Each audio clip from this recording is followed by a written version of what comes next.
Let's check out this video from Right Up Radio. I've never watched this channel before. Let's drop a preemptive sub, drop a like. The worst game mode in Wuthering Waves. Interesting. Let's see what they've got to say. What is the worst game mode in Wuthering Waves?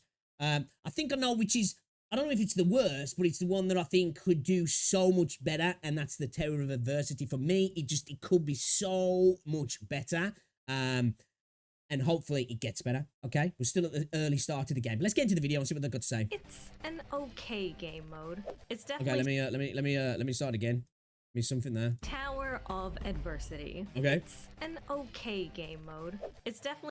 I agree. That's what I'm saying. I don't know if they're actually talking about the Terror of Adversity here. It's not the, well, it might be the worst in the game, I guess, really, but it's not bad. I don't think there's anything really in this game at the moment that would, like, say is objectively, well, subjectively for me, bad. It's just things that are just, like, kind of, you know, kind of miss me with that. Or something that will improve over time as players gain access not only to more characters, but also to more resources to level up the more characters robust they team currently helps have. with the Terror of Adversity. The limited nature of early Tower of Adversity is definitely part of the charm for some people. Struggling against the odds with just a few powered-up characters is kind of fun, but whether you absolutely love Tower of Adversity or you just do it as a formality, I think it's one of those things, it's just a formality. Now, I know a lot of things in gacha games end up being a formality, right? I need mats, I need credits, I need whatever, you know? But the Terror of Adversity just doesn't have that replayability for me. I really haven't bothered with it much in the last few patches, which sucks because I want some endgame that keeps bringing me back. TOA just really doesn't do it for me, to be fair. I am almost positive that there are things about it that will annoy you. But first, this video is sponsored by Epic Games Store, and they're giving away free rewards for Genshin Impact. Genshin Impact is an open-world action RPG that begins in Teyvat, a vibrant world full of magic, mystery, and memorable characters. Version 5.0 just released with new quests. We've still got to get into Natlan. Still not played it. We've got to get back on Genshin at some point soon. Massive rewards. Once you complete Liyue's Archon quest, you can jump right into Natlan's Archon quest. And you'll want to do so, since the rewards include free pulls and even a free 5-star character. She's kind of a cool Archon though. And she's a dope character. we can't forget Genshin's anniversary is coming up too. But wait, there's more. Remember Epic Games Store? They distribute over 2,900 digital titles worldwide for PC, Mac, and Android. But did you know they offer free games every Thursday? They do. And it's not just a try. Obviously, sometimes some games better than others. Quite a few games. Sometimes it's like, yeah, not interested at all. Epic have definitely become the space in terms of the launchers in the launcher war, I guess, for gacha games, haven't they? You know, you can pretty much get majority of the major, like, mainstream ones on there now. Once you claim it, it's yours to keep forever. But perhaps best of all is their Epic Rewards program. It gives you 5% back on eligible purchases, including in-game transactions, and you can use those rewards to get a discount on future purchases. If that wasn't enough, use the code EPICGENSHIN2024 to get all these free items in Genshin Impact. Download the link in the description below to get Genshin Impact from Epic Games Store and claim those rewards.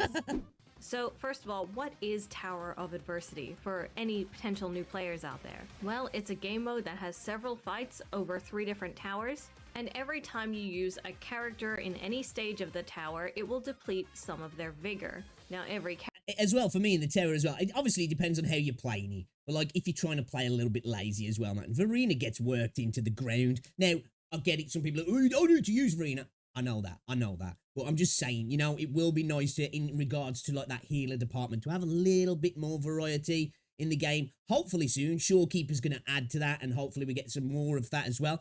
But anyway, I digress. Terror Fantasy, man, it definitely needs some work. Character starts off with 10 vigor, and every stage costs a different amount of vigor to participate in.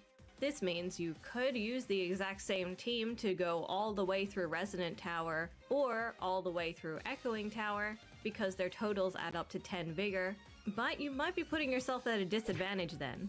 After all, the first few stages of Resonant Tower and Echoing Tower are much easier than— You want to be using the B or the C team, don't you, for the earlier stages? One thing I do like about the Terror of Adversity is it encourages you to play more teams, encourages you to build out the rest of your squad, because with these games, you know, you can end up hyper-focusing on just a few characters, can't you, because they get you through all the content, and because it becomes such a time sink, a material sink in regards to leveling up your characters, you're like, well, I'm just going to concentrate on the main ones, and then a new main one comes out, and you're like, right, trying to build those up. But at least one thing I will say that I like about the tower is it makes you think, right, I really need to build up the secondary and tertiary characters now to build out the roster to make things a little bit more easy for yourself. The later ones, so you probably want your absolute strongest characters for those. Meanwhile, Hazard Tower in the center has 2 difficult boss challenges usually, and those cost 5 vigor each, so you'll definitely want to save your strongest characters for that too. Yep. This game mode forces you to get creative with characters you might normally never touch, so you can probably see why everybody hates on him.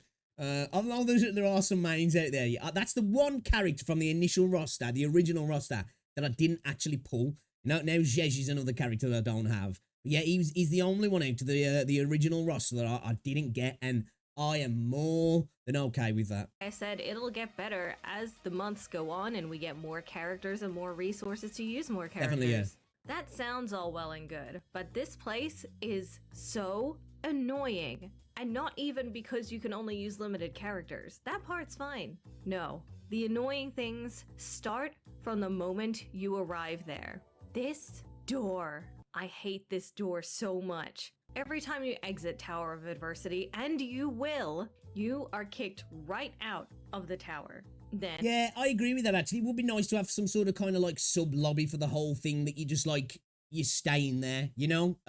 Again, I would like to see the whole thing built out entirely, so we keep what we've got now and work on top of that, but there's some extra things to the tower. I'd like to see like a kind of like rogue-like thing where there's just like you keep going and going and going. You can have stages where you get to and then you can bounce out so you can load back in later, you know, if you've got real life things to do or you've just played the game for too many hours. But have something that like keeps going and going until you fail. I'd like to see something like that as well.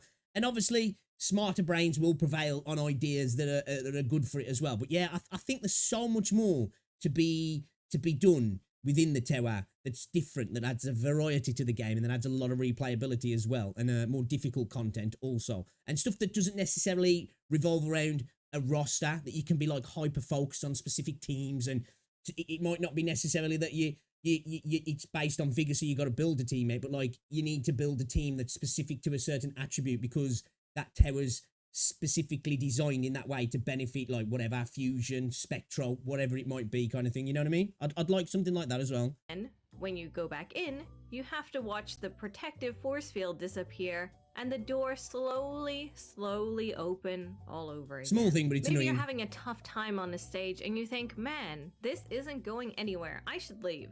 And you press pause and you see your options are either to continue or to leave. And you're like, okay, well, I'm gonna leave, of course. And then the game not only puts you outside the door, it puts you all the way down at the bottom of the stairs. So you have to run back up the stairs to the tower. You have to click on the tower. It's true. You have to watch that force field go away. And then you have to watch the door slide up slowly. Quality of life thing that I'd definitely like to see change.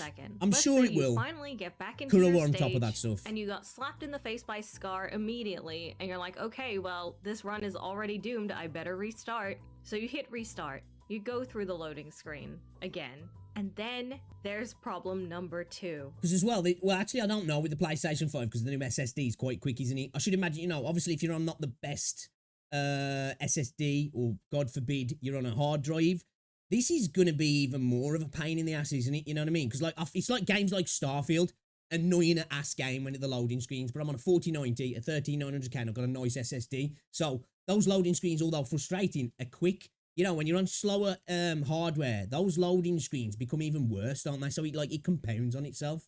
The environment report. This is the banner that flashes up on the screen every time you enter a stage. It tells you what the area effect is, what resonators are good to use in that area, and if there are any other special things going on. And that's great to know. So like, I do like this in the tower, but this is what I was talking about. Something like this that's specific for that week or that rotation of the patch, whatever it might be, for like this unending tower where it's specifically designed for that. So you go in with a set team, you can build a set team around that week and be like, right, we're gonna go for as many levels as we can here. And for me personally, I think that'd be a really cool thing to get into the game. We've kind of already got it in regards to like the actual affix in the tower, but it's just not the same, is it really? Because obviously the vigor system, you can't always have that specific team in the right spots because you're kind of working with the vigor system as well. depending on who you've got, it depends on who you've got built up as well, I suppose, in your team also. But one, does it have to be a banner that I have to click on? And two, does it need to appear every single time I reload a stage? If I was just in... It could easily just pop up in the corner, couldn't it? You know, a little overlay above the timer here. That'd be a perfect place to put it, you know. The buff here or the best whatever, you know, it rather than having a banner pop up. I agree with that as well. The stage, I know what the thing is. I was just there. If I'm restarting the stage for the 40th time because I'm really bad at fighting Scar, I don't need to see the banner. But every time I retry, I need to click on it and it sucks. Then I have to run over to the starting point. Why? Why must I do that? In Punishing Grey Raven, when I restart a stage, it just puts me right back into the action right away. I mean, I know it's a different kind of game, but in a game mode like this, it's basically just PGR. It's exactly, I was gonna say, it's a different kind of game, but this mode is incredibly, you know, it's very comparable to PGR, the way that the instances work for a lot of the combat. So yeah, I think it's fair. These are things that I do think will genuinely change in the future, because Kuro are very good when it comes to quality of life changes. And I think all of these things she's mentioning here are definitely small little quality of life changes that don't seem like big deals. A lot of people look and go, stop moaning about that. But they're little things that just working on them will just be a massive improvement straight away. Let's be real. I just don't think there's any argument about that. Let's say I finally start the challenge, but I'm having a bad time. Final Fantasy 9 the boss music. is strong, I get absolutely demolished, and before I know it, here's the challenge failed screen. Here, I have what initially looks like 2 options, but is technically 3. We've got leave, we've got challenge again, and of course challenge again is just a retry.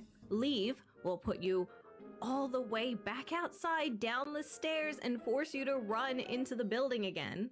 And that's after a long loading screen, by the way. Whenever you leave the tower, the game has to reload all the open world again, and it takes forever. And that's on. That's why it'd be better just kicking you back to the tower selection screen, wouldn't it? Really, it's weird that it doesn't do that. That is kind of like a poor quality of life design in the game. That is really. Of putting you all the way down the stairs. For something they're going to be. We don't want to leave. Having you spend a bit of time doing, aren't they? This floor, but the current team just isn't working. I'm gonna need to try someone else. But if I press challenge again, it just restarts the stage for me. Well, here's the thing. There is this nice little toggle, adjust the lineup over here. And if you toggle it and press challenge again, it will take you to your team screen. Okay, that's pretty cool. Don't understand why that couldn't have been a third button, but okay. Here's the more confusing thing. I'm pretty sure as of right now, 1.1, on controller, you can't get to that adjust the lineup toggle in any way. You just can't. So whenever I want to adjust the lineup... Is that true, my controller brothers out there? Is that true? Holy cow, dude. Hey, I don't know using pads anyway, if I'm honest, personally, but you know, that's just me. Nah, I'm only joking, but yeah, dude, what the hell? That can't be right, can he? I'm not calling her out at all here, but that is just so wild. Like, what the hell? I have to grab my mouse and toggle it and then press challenge again. Damn, dude. Oh, okay. But what if I was... It's been fixed. Okay, I'm tripping there. The fact that I had to wait till 1.2 to do that as well is kind of like... But hey, Kuro, give them credit. They're quick to these sort of things, you know, when they see issues. Maybe it's something that they didn't realize was a problem, I guess, maybe, but still, kind of crazy that. I was just really sick of this stage because I had tried it for so long. And at this point, I just want to go back and try a different stage for a while. Well, luckily, from that adjust the lineup screen, by pressing back, hey, what's up, it will Chase? actually take you back to the screen where you choose which stage you want to do. But that's another awful thing. If you want to go back to the stage selection, pausing the game to restart or leave will not prompt you to adjust the lineup. This sucks so bad. Yeah. Because only dying will let you do that, and it shouldn't be that way. What if you enter a stage by accident with the wrong team and you just want to go back and change your team? Well, you have to press leave to get out, and then when you press leave, it puts you all the way back at the bottom of the stairs. After that... Again, these are all fair critiques, in my opinion. You know, they're very... Individually, you're like, that's a very minimal thing. It's very small. But again, these are the sort of things that when you start putting them together, they start to become frustrating. And in a mode like the tower, where you're going to spend, well, most people are going to spend plenty of time dying and coming out and maybe changing the roster and backing out and then being like, damn, I'm back at the stairs again and hopping back in. Those sort of things will get to the point where you're like, you know what, I'm just going to not do that today. It's kind of frustrating. And they're just little things that can make people stop playing the game for a day. And then that one day can turn into a couple of days for some people. And then a couple of days can turn into a couple of weeks. And then, you know, it can happen like that. We've all been there with games where we don't really get the reason why we stopped playing. We just stop one day and then we're meant to go back and it can turn into a few weeks. And then next thing you know, a new game's come along and you're not interested in that game anymore. And I think this is a thing in regards to retention. Little things like this are definitely important for them to change. Long loading screen, of course. More times than I can count, I've accidentally left the entire tower when all I wanted to do was change my team or leave the stage or something. And it's just so infuriating. It makes me not want to try. I don't have the patience. And truly, to all the people who do have the patience, I respect you so much. Not me though. Inefficiency drives me nuts. I agree, I'm the same. There are more weird choices. I'm the same. I'm quite impatient, full stop. But you start adding just a couple of little barriers in regards, especially when you're doing something that's frustrating as well. Like add the fact that I'm quite impatient and then give me like something that's frustrating, which I'm fine with frustrating gameplay because, you know, I wanna beat it. I want to adapt and get better. But then when you add in some like menu inefficiencies into that, it's that I'm at that point when I'm like, yeah, no, done for today. Going and playing something else, and I'm just getting off entirely. I agree with that massively. In Tower though, you can earn up to 3 Doritos anytime you clear a fight in Tower of Adversity. You get 1 as long as you can beat the fight. You'll get 2 if you can beat it with at least 120 seconds left on the clock. And you'll get 3 if you can beat it while having at least 180 seconds left on the clock. That's all well and good, but then when you start a stage, you'll notice something. The clock is measured in minutes and seconds, not just seconds. So maybe you're bad at maths. You know what? I gotta agree with this one as well. Like, it's not so much I'm bad at math, but the amount of times I'm like, dude, how close am I? Did I do that? Did I do that? You know what I mean? So yeah, I agree with this as well. Or maybe you just didn't think about it real hard. But there's a very good chance this is smooth brain moments, but you know, each floor of Tower of Adversity make the games gives for smooth you 5 brains too. minutes to complete it. Ideally, you need to beat every single fight in 180 seconds or less. 180 seconds is 2 minutes. So why did it not just say 2 minutes? In other words, this means that you need to beat every fight before the timer goes under 3 minutes. So that's just needlessly confusing for no reason. This is more of just a nitpick, but I think it would be really nice if there was some kind of noise cue or something that would trigger if you hit one of those times. So if it hits 3 minutes, the game lets you know. You could even just have like a little kind of how it is in Zenlist, but have it in the middle, like that just pops up a little bit above or below the timer. Yeah, kind of how you've got in the elusive realm, you know, like a little like ABS kind of thing, like, you know, to let you know that, oh, you've dropped out the S, so you know you've not got all 3 kind of thing, and then A and then B, and he's like, right, you know, you know you're not doing very well at all then. Maybe, potentially, what do you think? That you've missed out on your 3 Doritos. I also kind of wonder if 5 minutes is a good time limit as well. The game wants you to clear every fight in 2 minutes or less. You'll still get 2 Doritos if you can clear a fight in 3 minutes or less. That means there's another 2 minutes just dedicated to wasting your time as you don't pay attention to how much time has passed on the clock. Frankly, beating up something for over 4 minutes just to get 1 Dorito is not fun. I mean, I guess it's something for new players who don't have very strong teams, but man, how demoralizing. Maybe you guys like that though, I don't know. Do let me know in the comments. I don't know, with that one, it's hard to say. Like, I think that's just a totally subjective thing. Well, obviously all of this is subjective anyway. Some people might like the things that I'm disliking. Yeah, I don't know, with that one, I guess it is good for, like, when you first go in, you know you're maybe not capable of getting these. Your team's just not at that point, but you can at least come through and get one of them. But at the same time, it is kind of like extra time that's not really... Well, it's not efficient, is it? You're spending quite a lot of time just to get very little out of it. So, yeah, I'm on the fence with that one. If you enjoy this 5-minute time limit, though. Of course, the easiest fix for these confusing times is to show every single time in the same format. If you're going to use seconds on the challenge goals, use seconds in the game. though it's probably easier if you just use use minutes. Yeah, Have just use one minutes. say, clear the challenge with at least 2 minutes Yeah, left, I and the agree. other one say, clear the challenge with at least 3 minutes left. Easy. Yeah, she's cooking in this video. I gotta agree, she's cooking in this video for the most part. Well, pretty much everything I think she's cooking with. Sorted. The horrible menus and the really excessive amount of things you need to click on to do anything really hurts my enjoyment of this game mode. I would love to just keep throwing myself at it, but I can't deal with this. Do you know what? I'm starting to think subconsciously now, all the things she's talking about, are these like, one, I don't have that much enjoyment out of the Tower of Adversity anyway. I think it's an okay mode. It's there. But it feels like it's one of the, well, it is kind of along with the Elusive Realm, I guess, and I guess holograms as like part of the end game content. But it doesn't feel like end game content in that sense to me. It's just kind of there as a little thing to do. But again, the last few patches, I haven't really bothered with it, and partially it's because of what I've just said. But now I'm starting to think, all the things she's mentioning here, all these little things that just compounded onto the mid mode that I think it is, and then adding all these things onto it just made me not be like, yeah, I ain't interested in that mode at all. Because I can't remember the last time I actually dabbled in the Tower of Adversity. It might have been in the last couple of weeks actually, but I've just like jumped in, cleared a couple of stages, and been like, yeah, I'm kind of over this, like, you know what I mean? So instead, my tower score looks like this. Even when I want to stay in the exact same stage with the exact same team and I am determined to keep fighting something, every time I restart, I have to load into the exact same zone again.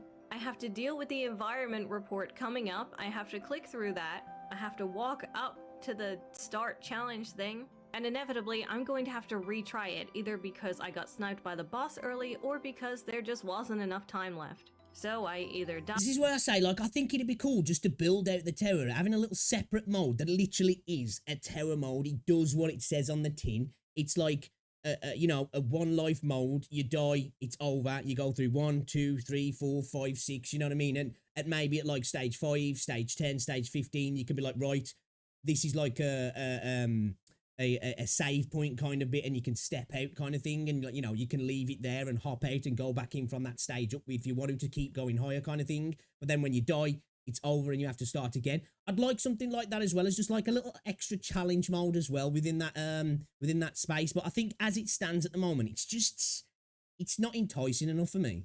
Or I restart and load in again, and I click on the challenge thing again. But here's the thing. If something goes wrong immediately and I want to restart, bringing up the pause menu on controller will immediately hover me over the restart button. That seems smart, right? I mean, that's always the one I want to go for. But if I die on controller, it immediately hovers over the leave button. The amount of times I have accidentally pressed leave instead of challenge again, I don't want to talk about it. I don't want to talk about how many times I've seen that stupid stairs and I had to open this stupid door. And why?